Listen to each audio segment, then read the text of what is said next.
just having a clear point of view and know what you want to say, and then look at the body of the other person's work and be like, do I respect this person? Like, do they know what they're doing? And if you do that, then be like, maybe they have something to offer, you know? Even if they say worded in a shitty way. You're one of those people that find my laugh annoying? This is not the episode for you, because there's a lot of me laughing during this discussion. Ellinor is an accomplished GM, podcaster, campaign designer, author, and player. And to top it off, she's funny as hell. More and more, I find learning how professional entertainers funnel their creativity to tabletop playing really interesting. The audio quality on her side wasn't excellent until about 3 minutes in, when we realized she had the wrong mic mapped on her side. It gets considerably better very quickly. She's a lifelong RPG player and GM. Her journey is incredible. We get her gaming and entertainment origin stories. She explains how she ended up on the Glass Cannon network. I discover a random targeted ad started her journey into Free League's Vaesen. And after the interview, I watched the show she recommends during the Groovin' On segment, and it's outstanding. Okay, sit back, relax, and laugh with me as I spend time with Ellinor. Hi, this is Kyle Rowan, and when I'm not making Vagrant Song, you will find me listening to Tabletop Talk. Howdy friends, Craig here. My guest today is Ellinor DiLorenzo. She's an actor, comedian, and content creator. She created one of my favorite actual play podcasts, The Lost Mountain Saga, featuring Vaesen by Free League. She's also the author of the campaign book of the same name, released by Free League. Now, you might know her fantastic work on Glass Cannon Network. Everything she's a part of kicks ass. She says she's a chaotic perfectionist and always aims to push the boundaries and explore new ideas. Ellinor, welcome to the third floor.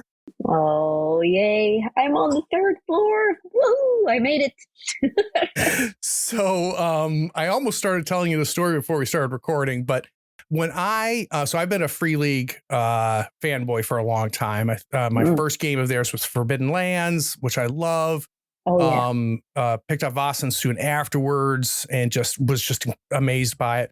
I'm like, I need to go find, like, that's how helps me learn games, is to listen to actual plays. And that's how I found your podcast and just got sucked into it. Because not only what was neat about it was you learning the game as well. Like table was like learning the setting and learning the game. So the way, whether it was intentional or not, that you kind of did that was perfect. But we're going to have a whole segment about the podcast. What you have to do first, though, Ellinor, is you have to take the dreaded question that you get on every podcast that you have been a part of, which was, there was a day where you knew nothing about tabletop role playing. And then it was put in front of you for the first time. Can you take me back there? Oh boy. Yep. 13 years old. It was introduced to me by some dudes in my class, and because I had started reading David Eddings, and like I went from Harry Potter fantasy to I was like, I kind of want to get into more fantasy, and so it hooked me, that world, swords and sorcerers and the Belgariad. I actually read it in Swedish, so I actually don't know what's all called in English. Do you know David Eddings' books? It's Belgarian I've never or something. read them. Yeah, okay. I'm familiar with their titles, but I have never read them. It's like fantasy for children, kind of like it's not, I would say, preteen fantasy. It's very like a good introduction. It's not, full on Robert Jordan or Tolkien or anything like that, but it's a very good introduction to fantasy, and I was hooked. I wanted to be a sorceress and so I started getting into it, and then I found out like there's this game called Drakar and Demoner, which is Free League's Dragonbane. Yeah. And like every other person in Sweden, I thought that was Dungeons and Dragons, just the translation. So I was like, cool, yeah, I've been playing Dungeons and Dragons. And then we played that a little bit. And then I came to America 20 years later, started playing, and I'm like, hold on. I played this game, and then I'm like, yay, a natural 1. That means that I hit perfect. Yay, best number of the tie. Am I right? And they're like, what are you talking about? You just killed us all. And And that's when I realized I made a huge mistake. Was that just a fever dream? Did I even play anything, or was I just trying to, make out with the 13-year-old boy that I was in love with at the time? It's who knows at this time. Oh, that's amazing. So I before we go further, I want to go back to the table when you were 13 years old. Did it land? So when you look back as an adult now, you have a love for the hobby now and you enjoy it now. Can you put yourself back to 13-year-old Ellinor and remember whether you fell in love with it then or not? No, I actually kind of thought it was dumb and then later. Why? Because I had a shitty 13-year-old GM who's, enjoying being a dick and a sadist. So I was like, no, fuck that guy. Like, and I also couldn't do any of the things that I wanted to do. Like, I not to hate on the Dragon Vein that edition, but I wanted to like be a very specific druid or something like that. Like I wanted to do, and I also, I was a preteen, so I had this idea that I wanted to be perfect. Mary Sue. Right. And then I think the first thing that happened is that like a boulder hit me and I was incapacitated for the entire rest of this adventure. And I wasn't kidding when I said like, I was the only girl in that group. Half of them were confused about that. So, no. I put the hobby to aside and started dreaming. Like I actually went into internet role playing. Like I started like message board role playing. Like I started discovering and more like writing your own adventure, but by creating a new character, like very loose rules, like basically 0 rules, but basically sending in writing a novel together. Sort of role playing. Yeah, kind of like that. I heard it called a million, like interactive fiction, where you're bouncing back and forth, and fiasco, but lighter rules. Yeah. What's driving you then? So, I mean, you have that experience when you're 13, Ellinor, but you're still obviously driven to tell stories and have this level of interaction, not just write on your own. Do you have a sense of what that drive was? I mean, I think I was smart enough to know that it's not the game's fault. It's the GM's fault. Sure. And it's the group. I think I also never really gave up on the, because at that time, Lord of the Rings came out. Harry Potter was really popular.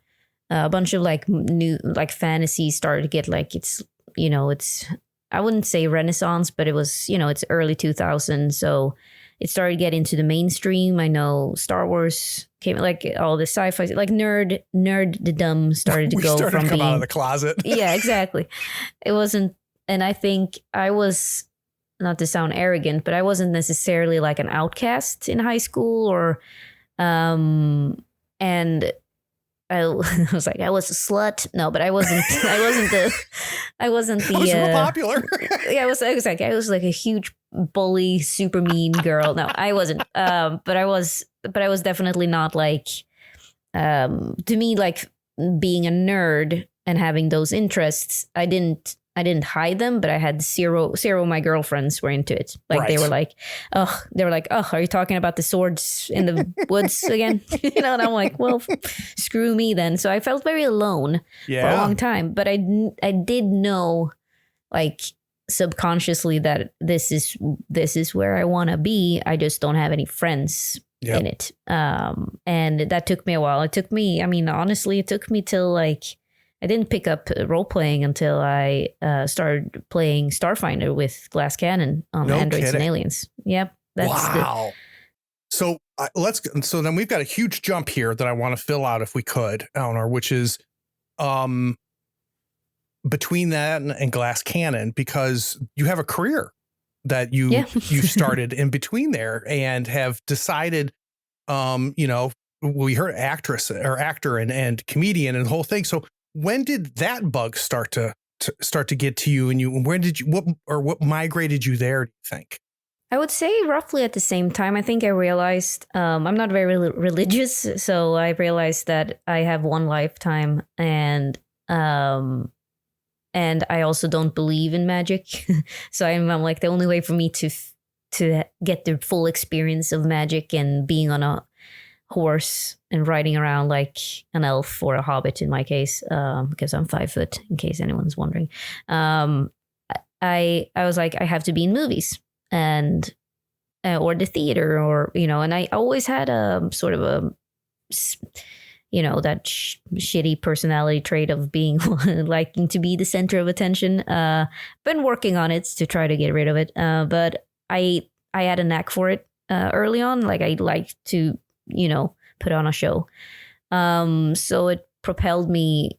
And I'm also very, very, very ambitious in that if I set my eyes on something, I'm gonna go and get it. And so I immediately knew that I wanted to leave Sweden, because I was like, there's no show business here. So I went to London first, and then studied Shakespeare, did like the theater route, went to New York, continued to do theater, worked as an ensemble member, like doing all of that, and thinking I would be a theater actor. But then I realized more and more, no, I want to do more film, and I want to work with the technical aspect of acting. So I started producing more stuff, trying to learn how to edit, how to do all the things myself. And then the pandemic hit, so theater completely died. And that's when I picked up more like digital content and things like that. What's real quick, Ellinor, what is, were you always, so what I'm hearing is I didn't know how to do that, so I thought that was cool, I would learn to do that. And I didn't know how to do this, so I would learn how to do that. And it sounds like you were just constantly picking up new things, consuming them, learning how to doing them, and going on. Is that something that's always been true for you, or was it something that was ignited by this particular industry? I think I mean, not necessarily, like, not everything is easy was easy for me to pick up. Like a lot of it, I realized early on that I'm like, oh, this is where you hire someone else. Graphic design being one of them. But I think because I had no money, like most actors in New York early on, zero money. So it's like either I, wait for someone to cast me, or I do it myself. And the only way to do something, you have to try it. And so I tried, realized that it sucked, and then I did it 100 more times. Yeah. And eventually, and the good thing about learning a new skill is that the learning curve is like at 300% per minute. So you are so much better from 1 minute ago from where you started. And that always excites me, especially when it is something that I find to be it comes natural to me. Like, for example, anything regarding computers. Like I actually went and did a computer science degree in between all this as well. So just because I felt like I needed a backup plan. I think that was the one condition my parents had when I said, I was like, hey, I'm going to move to New York and waste my life trying to become an actor. And they were like, how about you get something else than that? And so I picked the one thing that I felt like this is fun, and it's also going to help me. And it has, I think, like, just, software. It's fun. Well, as somebody who's self-taught then, Ellinor, some of it you did because you had to, because you were broke as hell. But now when you look back at a lot of the things that you're self-taught, is there something that you ended up having a passion for? Something that you really kind of fell in love with? Oh, yeah. I mean, a lot of it, like, I think editing is a lot of fun. Audio editing is a lot of fun. Like during Lost Mountain editing that, it was a lot of fun to find sounds and like try to zhuzh up the atmosphere. I thought that was a lot of fun. I immediately forgot what I was. What I'm like, what did I do? But let's stick with editing. Yeah. So you knew nothing about it, right? You knew nothing about how to edit, and you sat down. You're like, I need an editor, and I'm not going to afford one, so I need to learn how to do this. And we'll use this as a microcosm of your process for self-teaching. You're sitting there, you don't know how to do it. You know it needs to get done. What do you do then? What is your typical process of going, I need to freaking figure this out? So my process is usually like I can't learn anything from reading about it. And that's honestly been my issue with a lot of gaming systems, is that I don't really have the patience to sit down and read and then try and then read and then try. What I have to do is that the classic trial and error. Like I'm like, okay, I want to make this comedy skit. And so I started by writing it. And then I rewrote it, and then I figured, okay, now this is amazing. This is going to win 100 Oscars, because I was 24 and an idiot. And then I started uploading it with my very basic knowledge on, file formatting and stuff like that. And I got the Adobe Premiere, the video editing program, and panicked because I was like, I have no idea what I'm doing. Oh my God. And that's when, I was like, basic beginner's guide to Adobe, YouTube, and like, how do I cut something, and so it started from there. And then eventually, after 5 minutes of that, I was like, all right, okay, I get it. And then the next thing comes up. I remember sitting with this one skit that I needed like text to move as I was speaking. Mm-hmm. And that was like a week of me like, what the hell is going on? But it was something about keyframes. And then you added like, okay, following the text. And that was a lot of fun. And the problem is I rarely ask other people for help, like people who would be able to answer the question in less than 30 seconds. I don't know. Like that's my big... I think I really, really like working alone, and I also don't like bothering people. And then cynically, I don't like owing people favors because I've been so screwed. So it's one of those things. Like I if I don't have to, I'd rather pay people. Interesting. And then not have like people be like, hey, because I did that thing for you, now can you give me your liver or whatever.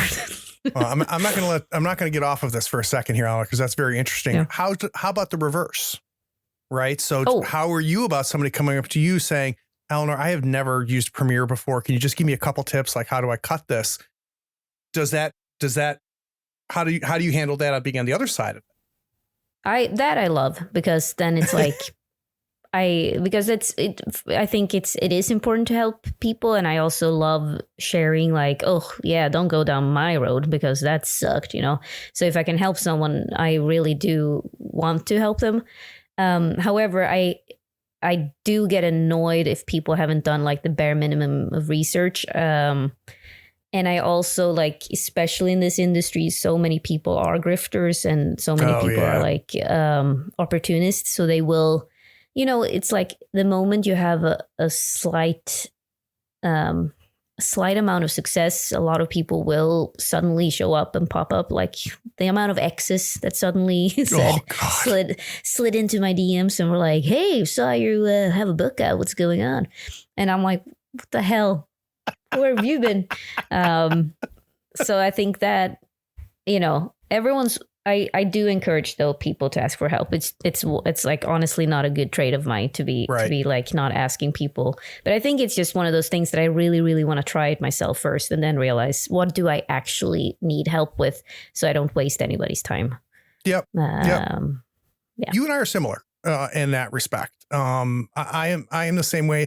And I don't know about you, Elder, but there's a certain level of and this, now I'm speaking about myself. So you can like, after this go, Craig, you need therapy.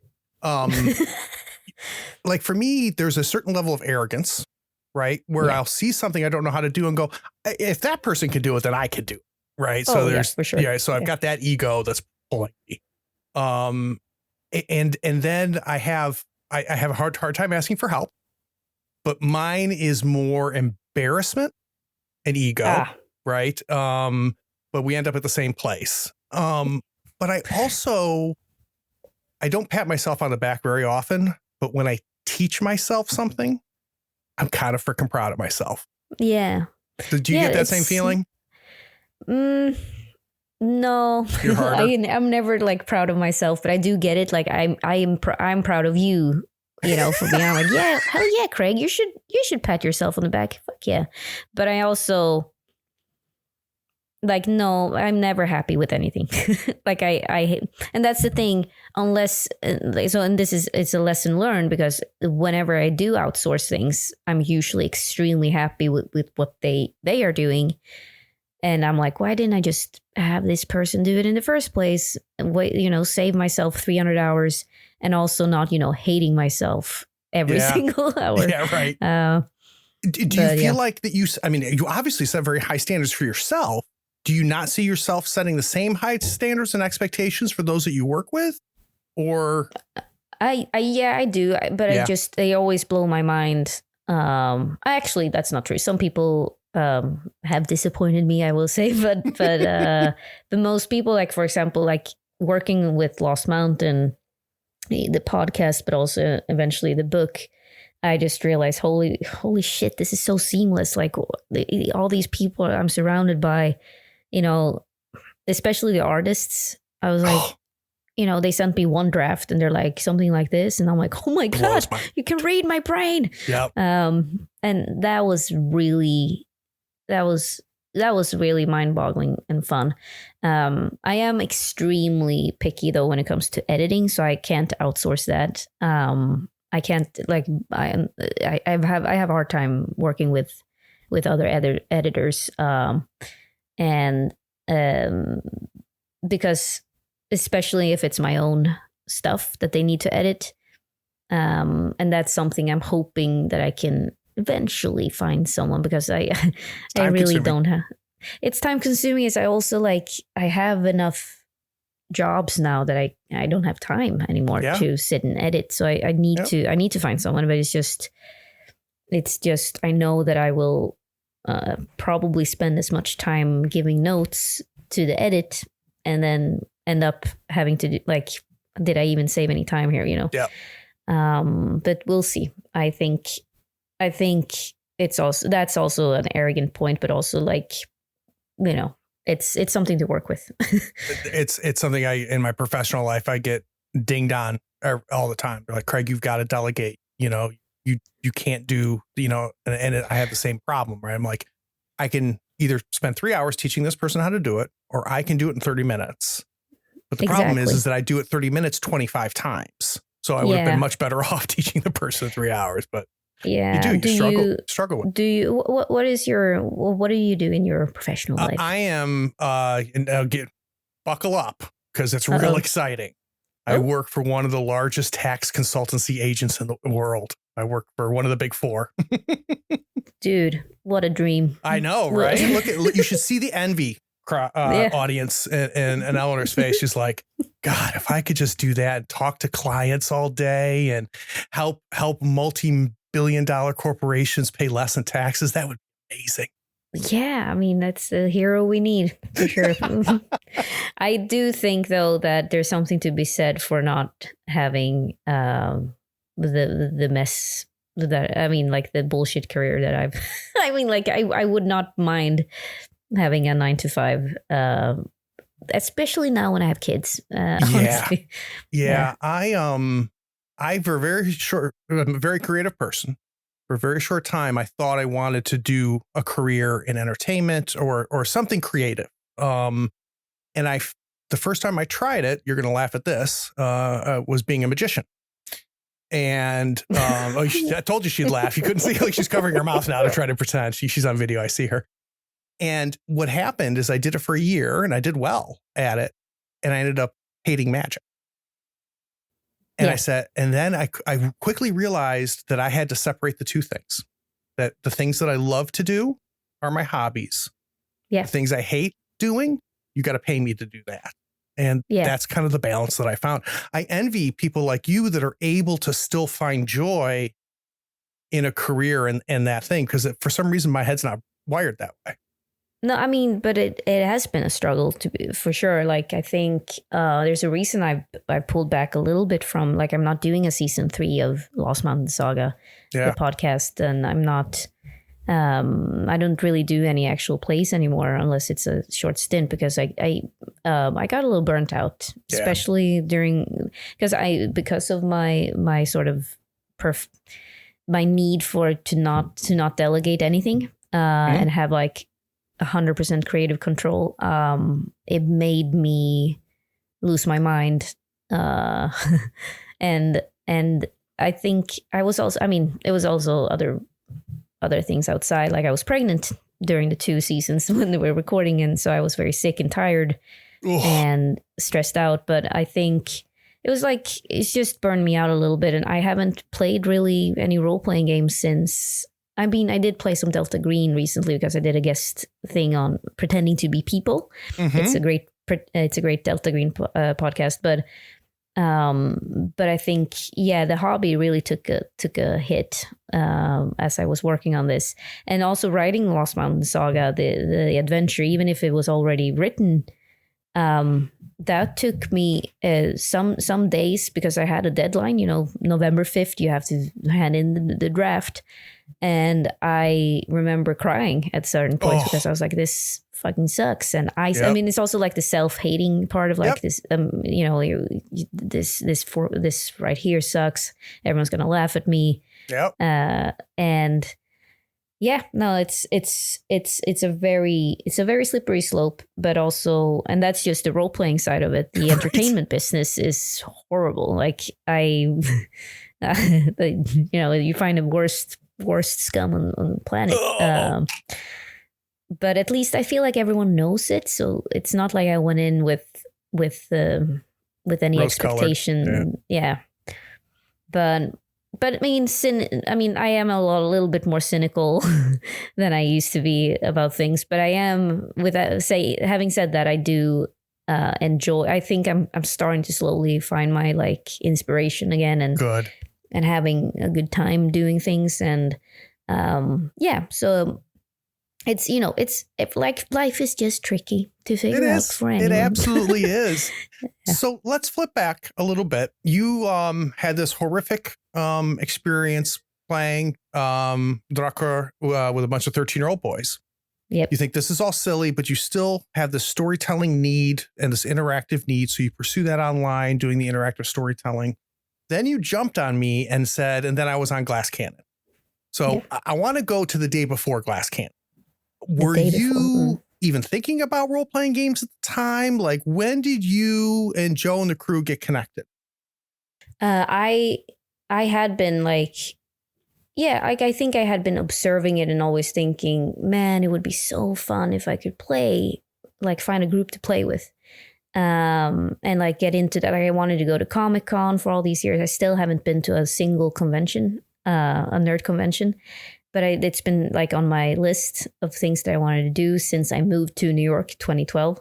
And I really, really wanted to get involved. I had played some D&D with one group of people because I think it was like 2014, 2015 when Critical Role started to become a thing.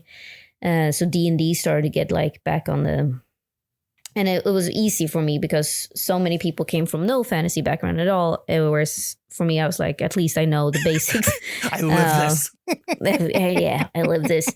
But I also felt like it was hard to find a community in that. Like I was doing it with a bunch of comedians, and no one really took it seriously enough for me to feel like this is worth. I mean, we were mostly just cracking jokes and drinking beer, and then I saw, I think it was on an acting website or acting, like posting jobs on an acting website, that Troy posted a submission, like submit to this podcast. We're playing, role, like we're playing sci-fi role, or we're going to do a sci-fi game. And I submitted. and then we did, I think I did like one round of audition, and then we did like a recording, and then what's the audition like or something like that? Like, how did they audition for that? Well, I mean, auditions is probably the wrong word. Like I met with Troy at one of the audition sites. I didn't have to, but I think I sent in like a voiceover reel. And then I harassed him. No, sorry, but I sent him multiple emails, I think, of like, I'm super interested in this. Please have me on. And I hadn't listened. Like, I had no idea who they were. And this was to 2017 or something. So I don't think they had really blown up. But I saw that they had like a devoted fan base.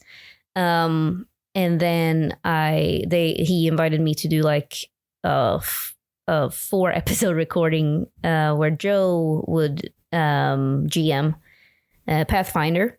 I had never played Pathfinder, so I sat there being extremely confused because there's a lot of rules. And I think that was like a chemistry test to see if I would, and I feel like that was that truly, like to this day, I remember coming to that, like it was like one of their old studios. I got into that room and I'm like, holy shit, I'm home. Like this is really? So much. Yeah, this is like, yeah, these are my people, 100% my people. And we had such a good time, even though it was like an 11-hour day for an audition. So that was like and I remember thinking, man, if this doesn't amount to anything, it was still such a good time, Oh, that's cool. Yeah, I've only ever talked to Joe. I've had Joe on the show, but I've been a fan of their network for a while. They just come off as people you want to hang out with. They've got a chemistry and a charisma that comes through on that. And that was my first exposure to you, was hearing you with them. Yeah, and I mean, I was joking before. I was hanging out with comedians, just drinking beer in my private groups. But I'm like, that's sort of what we did in the beginning of Androids too.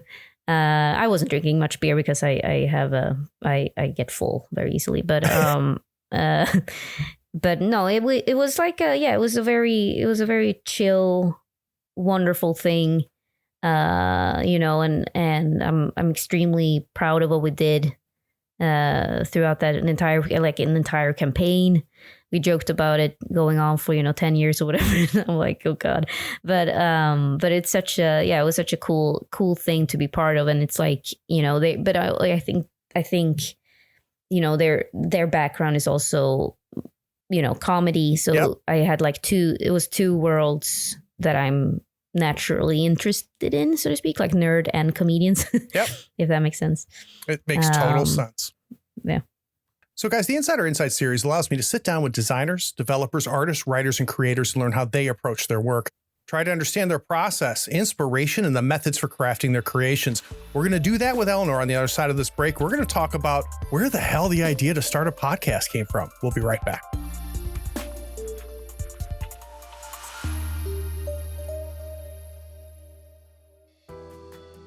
Hey, it's me. I'm interrupting this episode, and I hope you're enjoying it, and I bet you're anxious to hear the rest. But before we jump back, I need a favor. Do you know someone who might enjoy this episode? Can you shoot them a quick message or maybe even send them a link to it?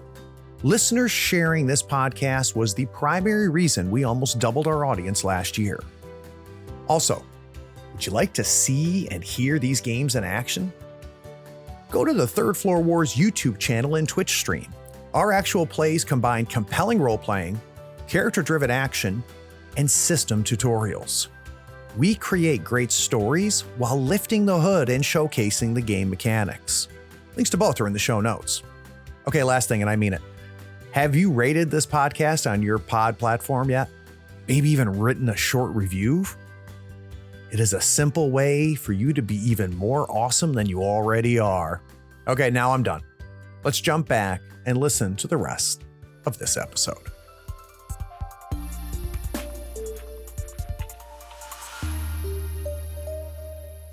So like I mentioned, I think during the intro at the very beginning of the last segment, your podcast is what helped me learn Vaesen. And I came across it. It's phenomenal. For those of you listening, scroll down. I've got links so that you can listen to it as well. But I want to go back to the day before. So where did the first itch come? Actually, let me do it this way. What came first, the system or the desire to do an AP podcast? What was first? The system. The system. All right. So let's talk about you finding Vaesen. It was the summer of 2020. I don't know if people remember that summer, but it sucked. It was a weird summer. Because everyone thought it was going to be the summer where we were actually going to, come out of our shells and start having sex. But then, nope, the lockdowns continued. And I mean, I'm not sure why I thought that, because I'm a devoted. Anyway, I'm rambling. So I was watching a trailer for. I was honestly, I think because of social media, I had clocked me as someone who's into TTRPGs, thanks to Androids and Aliens. This trailer popped up from Free League Publishing, saying Nordic horror role playing. And it was a bunch of folklore of things that I recognized from my childhood. I was like, what the F is this? And then it said Uppsala, which is my hometown. I'm like, what oh my gosh. How crazy is that? I was like, this is me, this is my world. And I thought at the time, I was like, everything is canceled. I will never see anyone ever again. And New York has fallen. We had a good run. So exactly. So I had 0 jobs. I even considered joining the military for some reason. I don't know. I had a lot of ideas, but one of them being like, what if I get 2 other people that are also out of a similar situation, Anne and Sydney, and we can play something. We'll see if it's fun or not, And so I asked them, and they said, of course. And we had this super ambitious idea that it would be like a video thing. We would do something different. So, we quarantined. We got came over here to my apartment. We set this beautiful setup, and then it all fell apart when I realized video is really hard. Actually, let's not do that. And then we did the pilot episodes. We did 3 pilot episodes. Just to see if people were into it. Turns out people were super into it. I think 2020 was a good year to launch, your digital content stuff. And the rest is history. I guess that's how it started. So you released the first 3, and it's kind of like, let's put those 3 out there. Let's find out whether people want this or not, and then we'll keep going. Or were you dependent on the reaction to have an episode 4? Yes, I wanted to make sure that this, for me, it's like, what's the purpose if this doesn't go anywhere, so to speak. Right. So I wanted to I had an idea, I want to do a season, a contained story, and then that's it.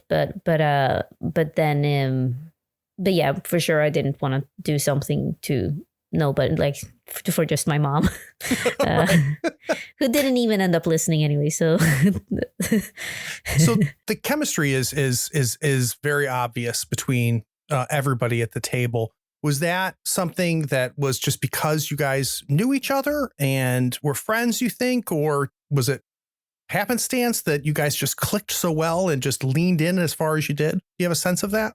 I think it's I would say that Sydney and Anne are both really easy to vibe with, so to speak. And it's also so much easier when you're a small group that everyone gets their turn. Sydney, Anne has moved to Seattle, so we don't really see each other much anymore. But we used to talk every day for a while, and Sydney and I are still very, very close friends. So we hang out a bunch still. So we were friends, but I think but at the time we weren't super, super close. Gotcha. I think Sydney and I had basically just met, and then the pandemic happened. But I think we really hit it off instantly. So I think, it's a combination of 2, but I think just because you're vibing well with someone doesn't mean that they're going to be a good performer, but they were definitely really, really good performers too. So yeah, I think it's a combination of everything, but I think you need to, if you want to start your own actual play, it sucks because you have to sort of be a casting director of your friends, but it truly is one of those things you have to be take into consideration that it needs to be people who are mindful of letting others speak, while also bringing, like, being generous with their own comedy, but also vulnerability, all that stuff. So yeah, it's but I think we were lucky. Most of it was lucky. Yeah. So I'm trying to think of which one I want to ask first. Let's start here. The idea. Are you walking into episode 1? You've got this whole season planned out. You know exactly the structure of everything ahead, or did you just figure out the first 3 episodes from a GM perspective, and then we're like, oh shit, I got to keep going? From a GM role, what happened? I had written the ending. Okay. And so I knew where we were heading, or like at least where I wanted us to head. But then, I had not written the entire thing out perfectly by any means. And I frankly hadn't throughout the game. I like a lot of it. I was winging a lot of it. Sure. But I think the ending, I knew, I mean, not to spoil the title, but like I knew what the Lost Mountain was, for example. Wait, there's a mountain that was lost? Shut up. Yeah, it's like, no, it's just symbolism, but symbolism for the friends we never found, it's yeah, but I think but it was the first time I GM'd anything, so I didn't know that. No, yeah, I had never GM'd a single thing in my entire life. No, shit. I had tried to like do it for my 4-year-old nephew, I think, yeah, sure, we'll role play. Oh, bummer, you died. Sorry, but crush that little boy's dreams. Oh yeah, I'm the horrible aunt when it comes to like the truth. But yeah, so yeah, that was my first GM session. Like those 3 pilot episodes. The first time I ever GM'd. That's like let's make things harder. Why don't we, Ellinor? Let's start a new podcast. Let's do a relatively new system for you, and then let's also GM for the first time. I thought that was very obvious that I did not know what I was doing. So you were part of the charm was the fact that all of you didn't come in here into episode 1, 2, 3 and stuff going saying, we are Critical Role, and this is going to be, an unbelievable production. And I actually loved that because, again, I was listening not just to be entertained. That was a byproduct. I wanted to hear the game being played, not hear the game being performed. And you guys did a wonderful job of actually playing the game, if that makes any sense. Like you engaged with the game. Does that make sense? Oh, I mean, for sure, because that was the truth as well. Like we did not know what we were doing. And I think we messed up a bunch of rules, as I found out now that I'm delving deeper into Free League games, because they've asked, as a side note, but they've asked me to do tutorials for a lot of their games. So I was like, is that what that meant? Push roll meant that? Oh no. But frankly, I was like, it's the players. They have to worry about that. I can just make something up as a GM. But I know you're not supposed to, but I did it. We all do. I'm coming clean and telling everyone that I said things that did not happen behind the GM screen. So question for you, Ellinor, as you are recording this, you're getting the team together. At one point, there must have been a moment where you went, I think we're on to something. I think this is a something. Do you know when that happened? Oh, I think there was like a bird that they reacted to in the perfect way that I wanted them. And I'm like, okay, the jokes are landing. Had they been like, I mean, people will listen to the first episodes, the first 10 minutes or something, but if there's a bird, and then their reaction to that makes me think, okay, my jokes are landing and they're reacting in the way that I want them to react. We can do this. Oh, that's cool. That's cool. Obviously, you had enough of a reaction to do an episode 4 and continue through a season 1. When did you know there was going to be another season after that? How did you measure that? I guess is another way to think of it. season 2 was actually a struggle. We did do a slight crowdfunding for it. But that was, that was mostly for me to be like, I need to pay Sydney and Anne for putting all these hours into something that they don't necessarily creatively own at all. And so I think I put like a $2,000 crowdfunding campaign out, and we got I got some better equipment.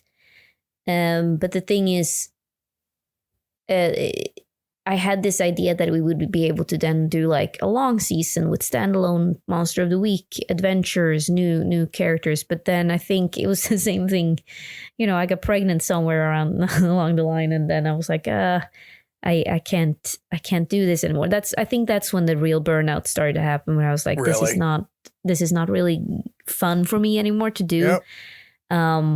And we did some of the episodes, most of the episodes remotely. And I'm like, man, now it's just a job. Like now it's not, it's the whole thing that the first season was, where we were actually meeting every time playing a game. It slowly started to go away. And even though I thought season 2 had so many great things happening, I felt like if I'm gonna do a season 3, we need to up the ante a little bit. What does that mean? I think like having a new story, like a real news story, like a campaign-ish story, and also doing something slightly not necessarily different. Like I think there's always this pressure of like, how are you different? Did you create something that doesn't exist? And I'm like, we're 7 billion people on this planet. The odds of you finding something that hasn't. Yeah, exactly. It's just that I just wanted to find like an angle that is interesting to me, for me to be like, feel like I can do this for 6 years, and I don't currently have that. I am also, so I think season 2 was sort of where the burnout started to happen. But I got sick. So that explains it a little bit. But you hinted that you're getting the itch a little bit. It may not be an itch for a season 3, but the itch to start playing again, or maybe kind of get back into creating content again, or being a part of that. Did I hear that right? Yeah. I was discussing it with my husband, actually, because we're like, I have all these games. I have a great working relationship with Free League, where I do things for them anyway. And I'm like, I have I just wish I could play these games somehow. And I do like performing. Like, I think that's fun. So yeah, like I think I have a slight itch. The thing is, it's always the system I want to play is always the system I have in front of me. Because I know that feeling. God. So it's been Dragonbane. But then, now they released Coriolis, The Great Dark, and I'm like, man, this is a great game. I want to play this now. But then I know that I have so many other games that I've been wanting to look at, like Alien, Lord of the Rings, all these other games, so I'm like, God damn it. So I think there's such a vast, library of games. And so picking one would be tricky, but I think the format, I think it needs to be also so easy enough for me to logistically do, because I have started my day job is a production company now. Nice. I delved, as soon as the pandemic was sort of over, we started doing movies again. So, and that takes up so much time. God. So yeah. But I do have ideas, and I really miss gaming, but I truly don't have any time, any hobby time right now. Yeah. And unfortunately it falls into hobby time because I don't know how to, even Lost Mountain Saga turned into a book and all that. It wasn't making us any money. I don't know how to monetize any of that. So, so yeah. Well, speaking of the book, guys, we're going to take a quick break. When we get back from this break, I'm going to talk about when Free League started knocking on her door. We'll be right back.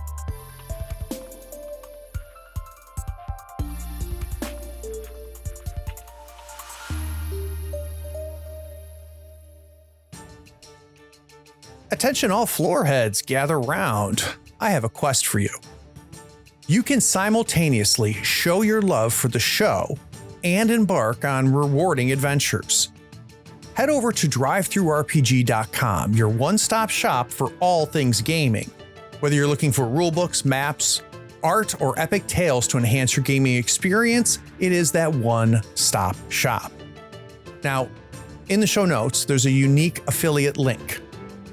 Every one of your purchases directly supports Tabletop Talk if you use that link. It's like casting a powerful spell that helps us keep the podcast going strong.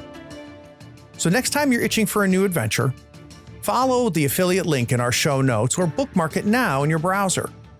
It can be your portal to everything on DriveThruRPG. Now let's get back to the show, but please support the show by using that DriveThruRPG affiliate link next time you are shopping at the site.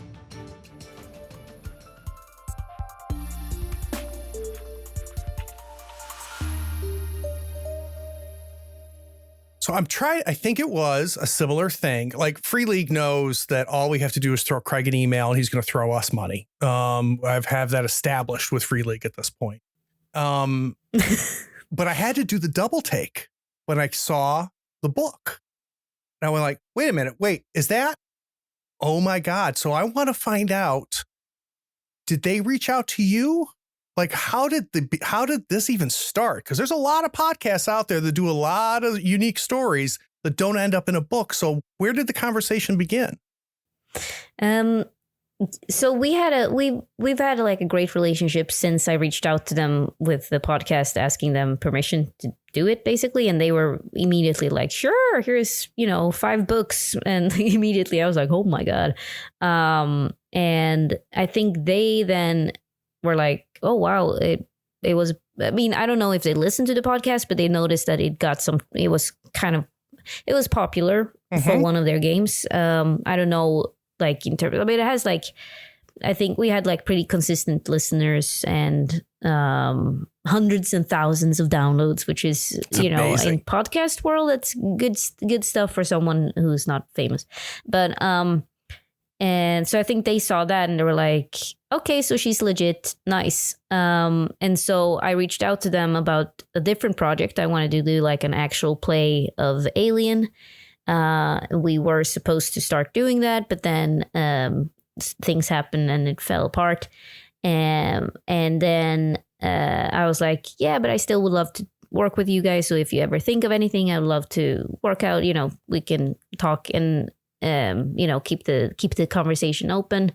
We didn't really talk for like then 6 months. And then, but then I think, I don't know if we had talked about like me doing tutorials, YouTube tutorials or something for them.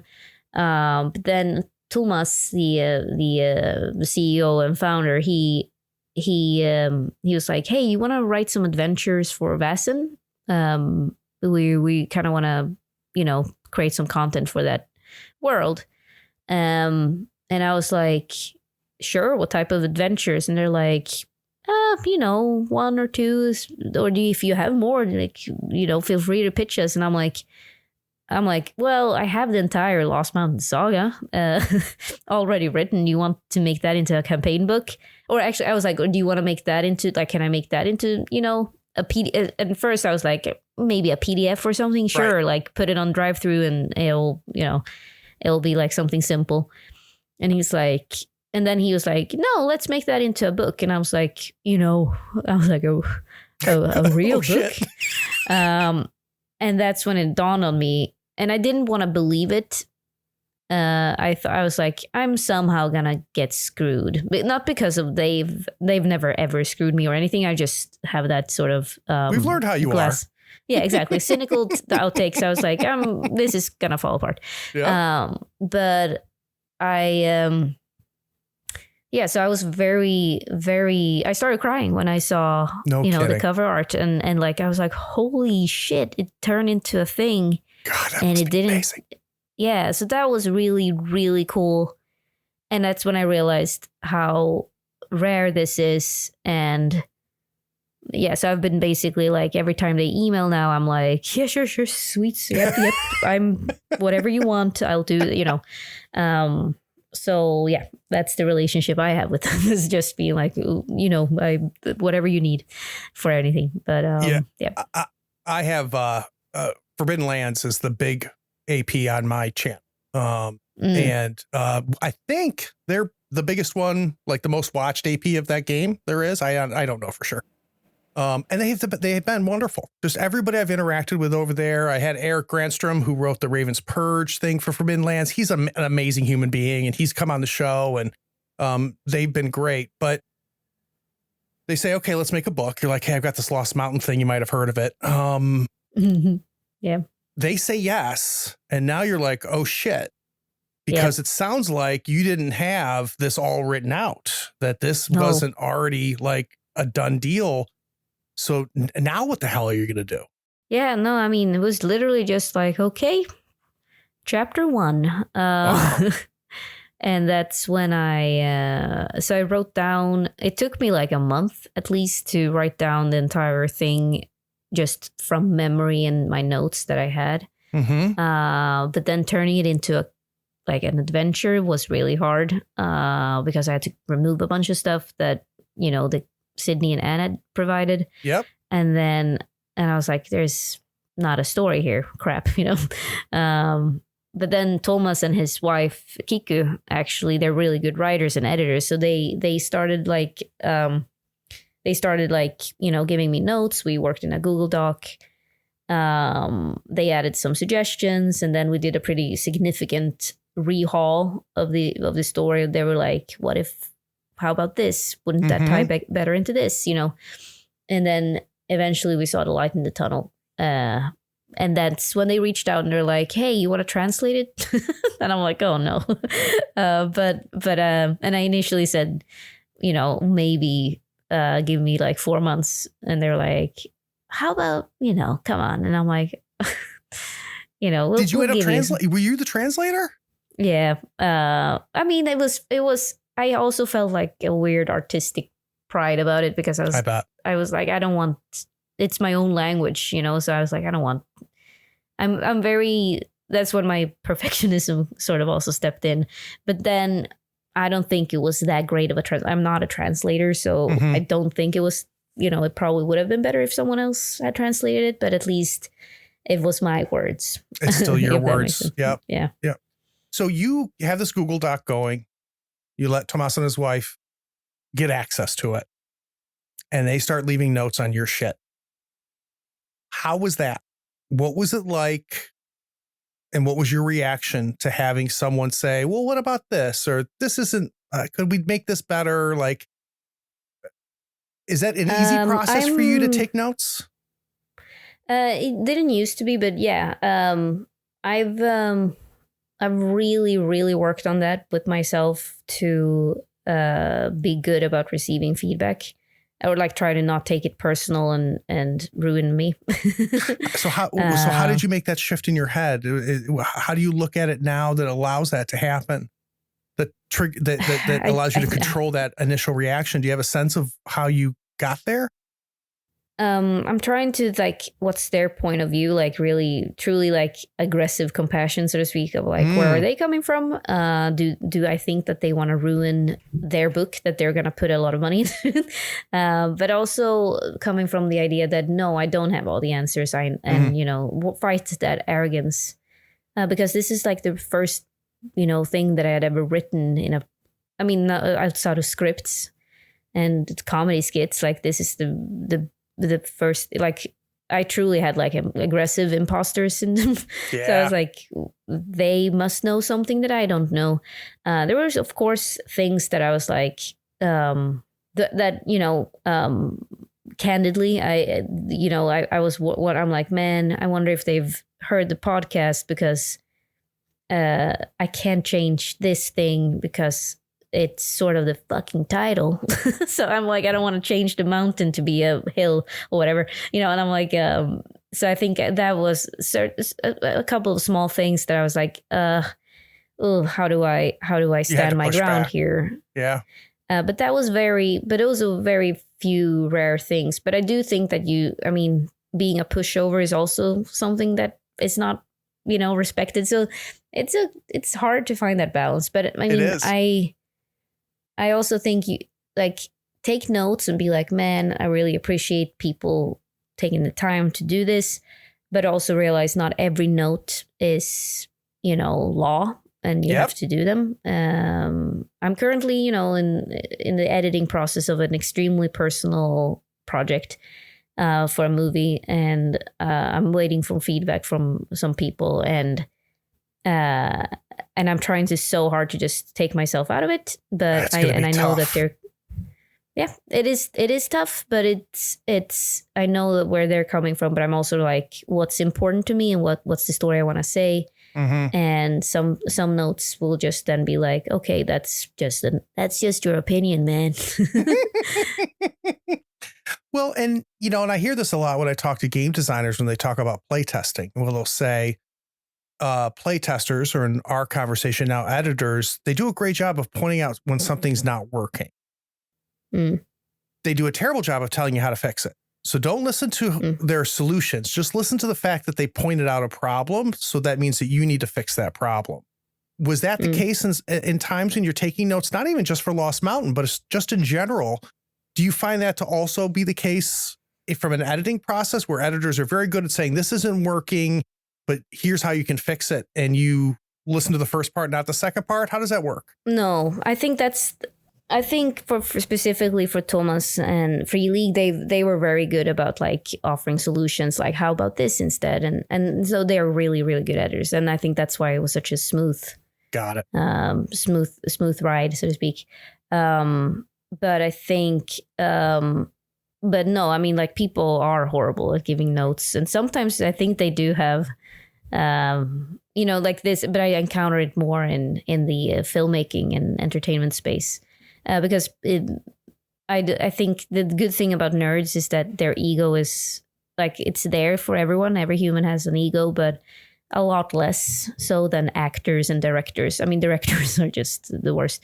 But and producers, they will. Some people want to just give notes to give notes and not realizing, oh, I've been tasked with this and I'm gonna find something to say, just to hear their own voice. So I think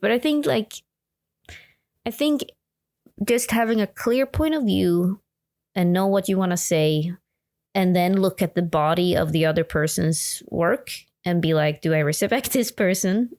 Do they know what they're doing? And if you do that, then be like, maybe they have something to offer, even if they say worded in a shitty way. But yeah.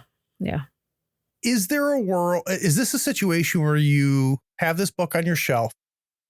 It's there, it's yours, you made the goddamn thing in 2 languages, and you're like, you know what? I did it, right? Or is there a world where you go, I think I want to do it again? I thought you were going to say, or is there a word where you still hate yourself and don't want to do any of it? We can ask that's that definitely question too if you want. No.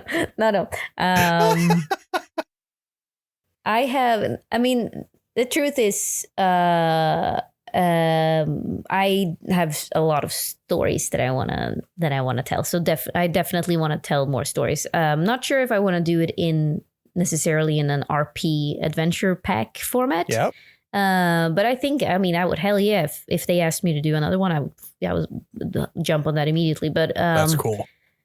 But I think, but yeah, the good thing about love and creativity is that it doesn't go out. The more you give, the more you get. I think, so for me, the burnout is more like the technical aspect, certain formats are just not my thing. And I think that happened a little bit for me with theater, getting in a rehearsal space. I was talking to my friends about that the other day of pre-pandemic, we would go have rehearsals at 11 p.m. to 2 a.m., in some shitty dive bar and that would be normal, and then get on the subway and go home. And now I'm like, if the show starts later than 6 p.m., I'm out of here, And exactly. Yeah. Oh my God, I felt that in my bones, Ellinor, in my bones.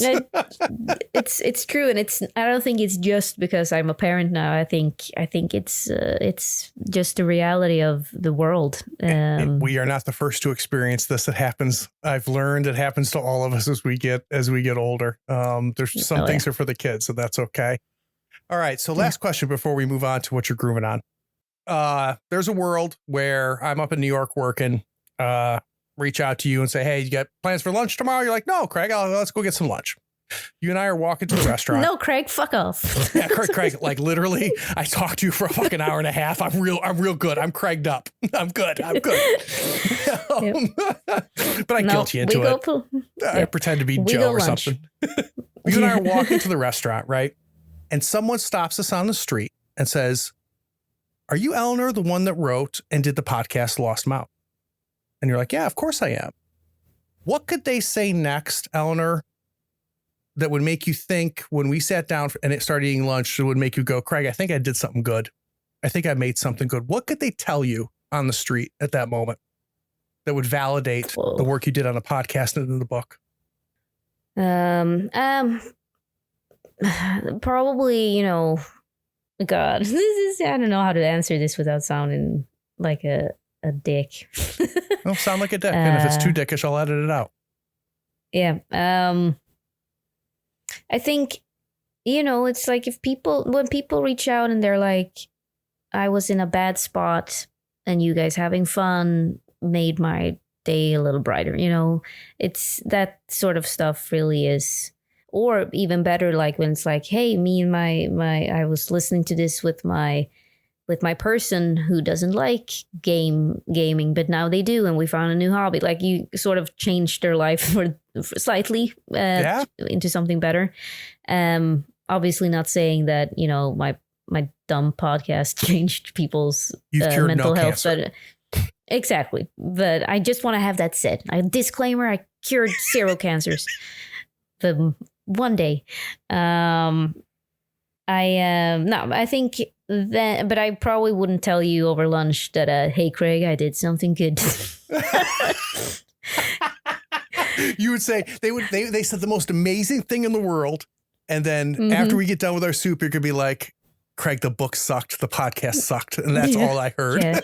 We need to get them better entertainment. What can we give them? That's amazing. Oh, God. So, guys, we're going to take one more break. When we get back from this break, we're going to get to my favorite segment. We're going to find out what Ellinor's been grooving on. We'll be right back.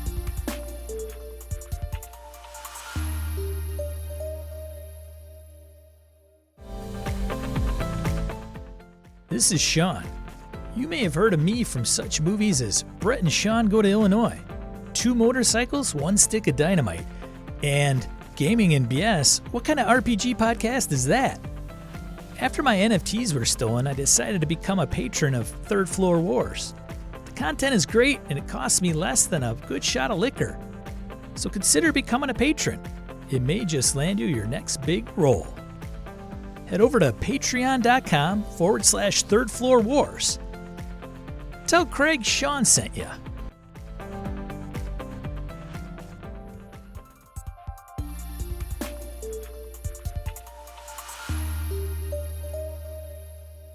So, Ellinor, this segment was something that like organically would come up as I was talking to guests. And then I finally realized that it became incredibly insightful learning about a creator to find out what they consume. So you've made some things. We've talked about how much it's nice to hear that people are reading it and listening to it and finding joy in it. But you are reading, you are listening, you are watching, you are playing and finding joy in other things. So is there anything recently that you've come across that kind of took over your life a little bit that you just obsessed about, whether it be a prestige television show, a book, a movie, video game? What got its hooks into you recently? Yep, this is the question I dreaded. Because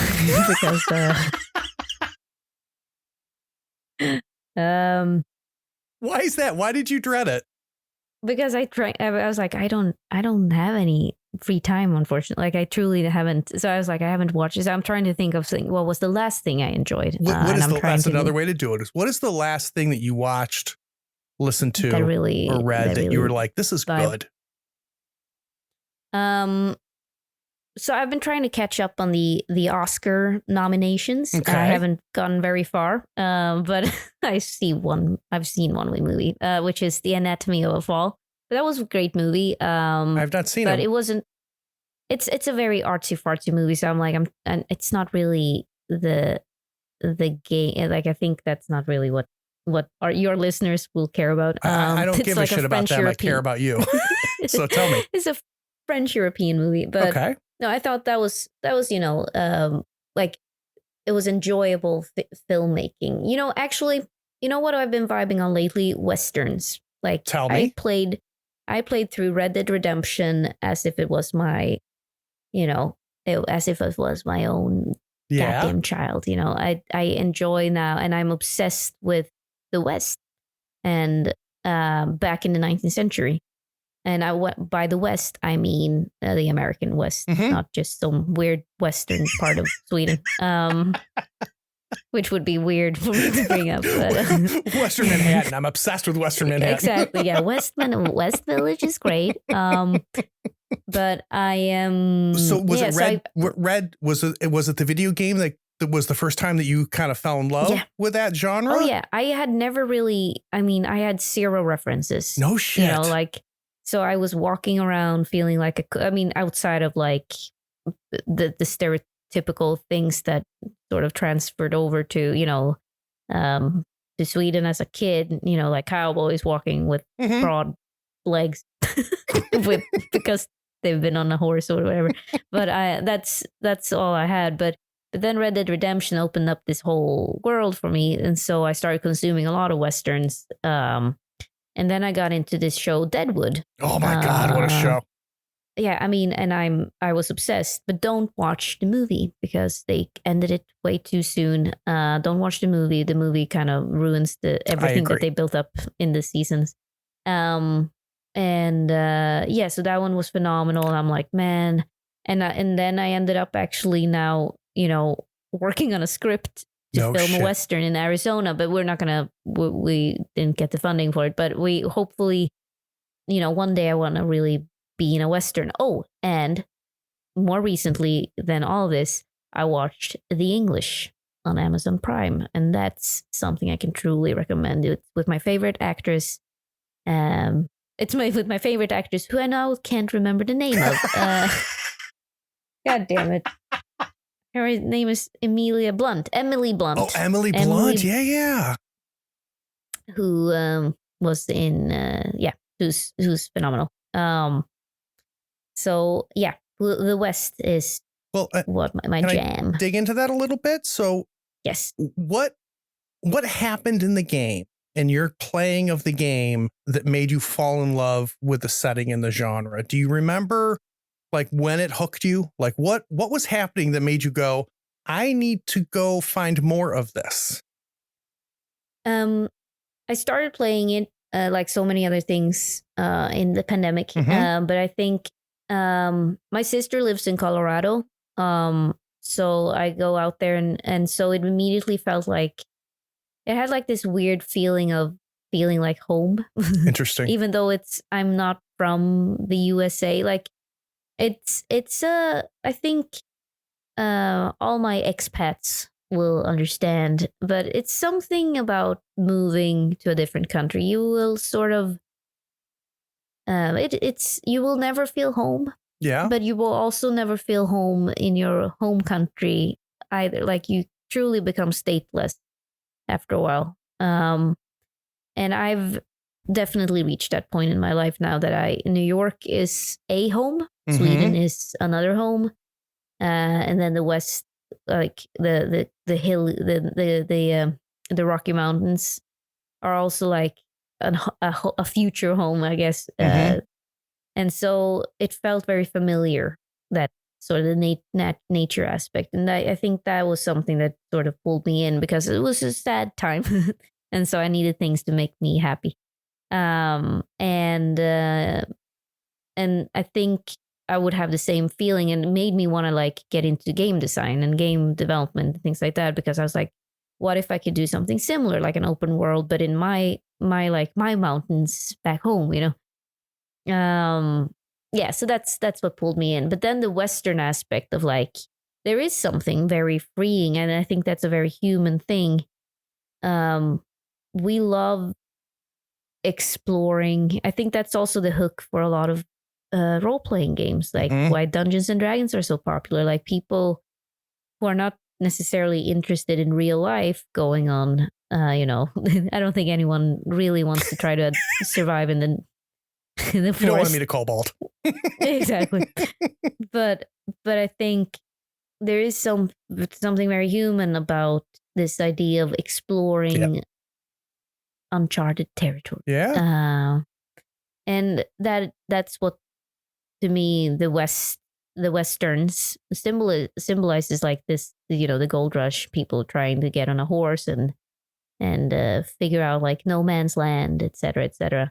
Nomadic lifestyle. And that's You had a very sophisticated next step going to Deadwood.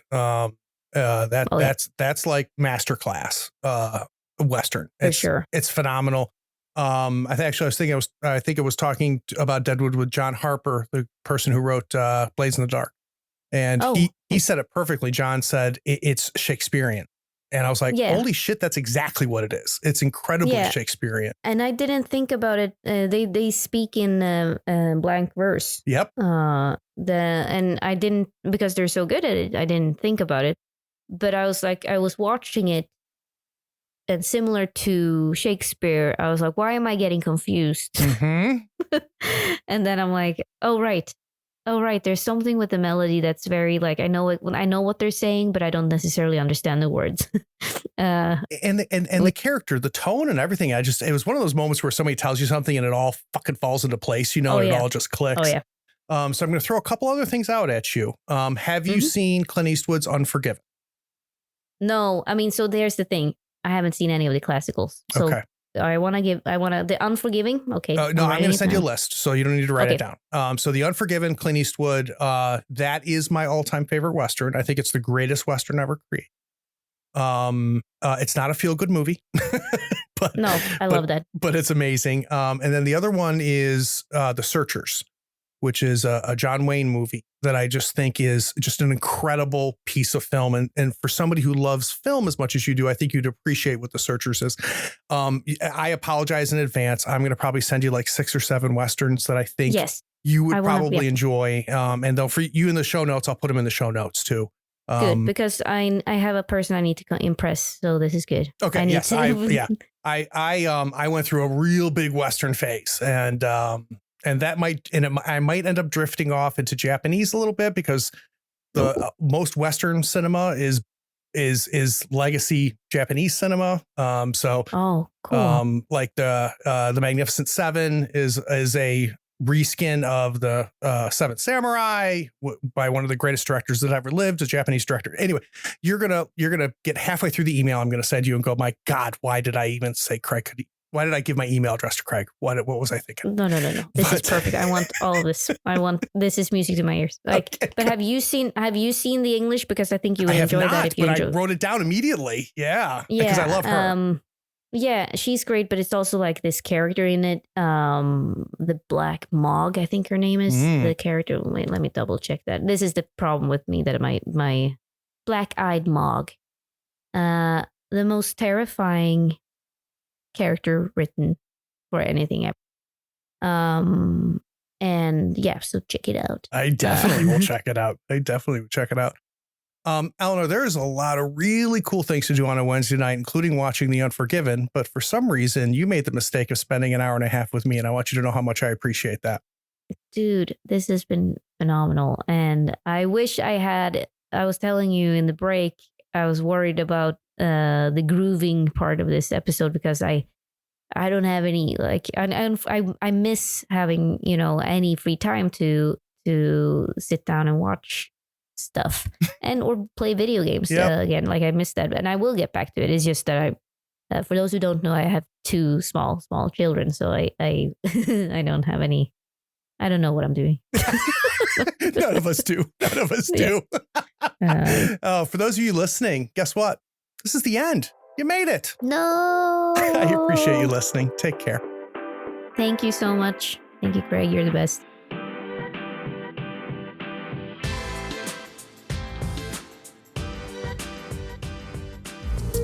We hope you enjoyed this episode. Subscribe to Tabletop Talk and share it with your friends. Check out our content on YouTube and Twitch. Follow us on Twitter and Facebook and stay updated on everything coming from Third Floor. All the links are in the show notes. Take care, floorheads.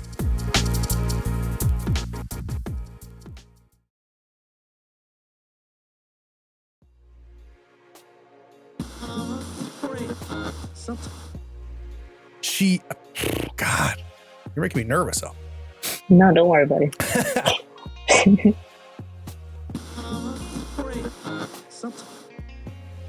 I'm going to pause this for a second, Elder. I was sitting here watching you talk and I'm like, that mic is nicer than what I'm listening to. Can you go down to the lower left-hand corner of the screen, the little wheel icon? I think your mic is set to AirPods. Oh no. Can you imagine? Video, audio.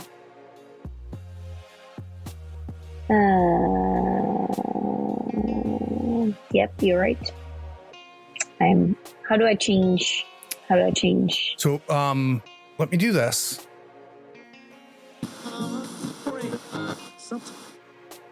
You are a phenomenal guest.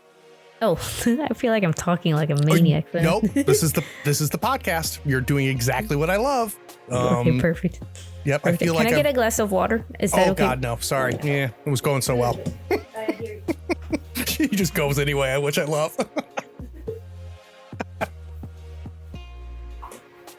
I realized that I shouldn't have done it. Sorry. All right. So going to focus on the podcast. I'm going to talk about the beginnings of it, where the idea, the itch came from, kind of talk through the steps before the first recording, and then we'll kind of get into how it developed and how it grew. But again, the focus is going to be on you, your creative decisions, and how you went through it. Okay? Cool. Beautiful. I'll bring us back. Oh, that was good. What is it? Okay, you will tell me if I need to.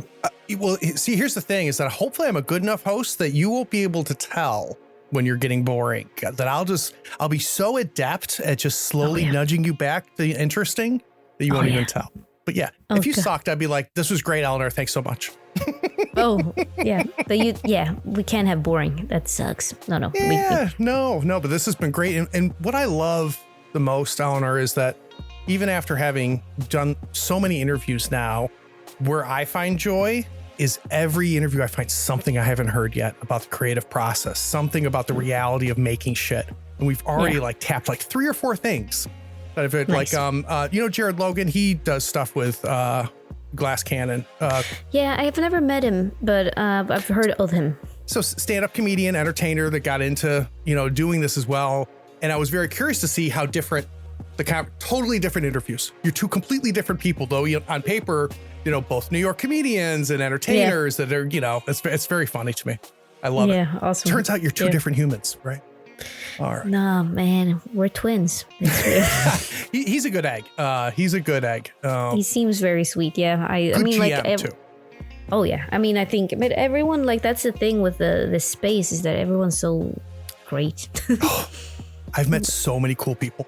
And I've been amazed at how many friends have come from this podcast. People that I've met and interviewed that I've now, become good friends with. It's it's a neat space. It's a neat space, real much so. All right, I'm going to be conscious of your time. We're going to come back and talk about the book.